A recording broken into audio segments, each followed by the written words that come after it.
नमस्कार. मी आज या ठिकाणी काही सांगण्यासाठी आलेलो नाही. आपली मते जाणून घ्यायची आहेत. देशात सगळीकडे लोकसभेच्या इलेक्शनची धामधूम चालू आहे. मोदीजी, गडकरीजी, अमित शहाजी आपल्या नांदेड जिल्ह्यात येऊन गेले. भाजपच्या अनेक योजना आहेत, म्हणजे A to Z इथपर्यंत सांगता येतील एवढ्या योजना आहेत. म्हणजे सुकन्या समृद्धी योजना आहे, जीवन ज्योती विमा योजना आहे, विमा सुरक्षा योजना आहे, घरकुल आहे, शौचालय आहे, मोफत राशन किट आहे,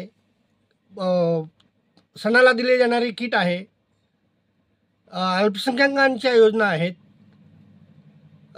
पण मला एक प्रश्न पडतोय की एवढ्या योजना असूनसुद्धा भाजपला प्रचार का करावा लागतोय? कारण की लाभार्थी म्हणजे जवळजवळ सगळेच जण लाभार्थी आहेत. मी लाभार्थीच आहे, मलाही राशन भेटते.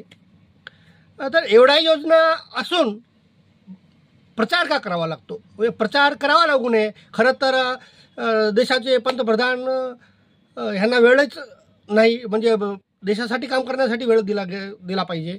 शहाजींनीसुद्धा देशासाठी काम करण्यासाठी वेळ दिला पाहिजे.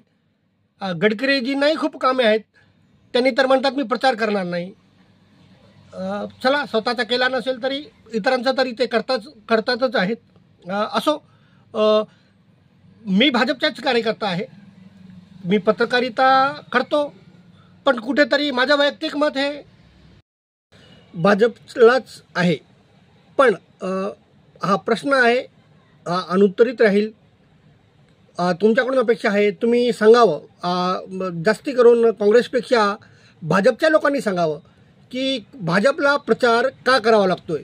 आपल्या भावना, आपले मत कमेंट सेक्शनमध्ये द्यावेत. पुन्हा एक नवीन व्हिडिओ बनवूया. जय हिंद, जय महाराष्ट्र, जय जय श्रीराम.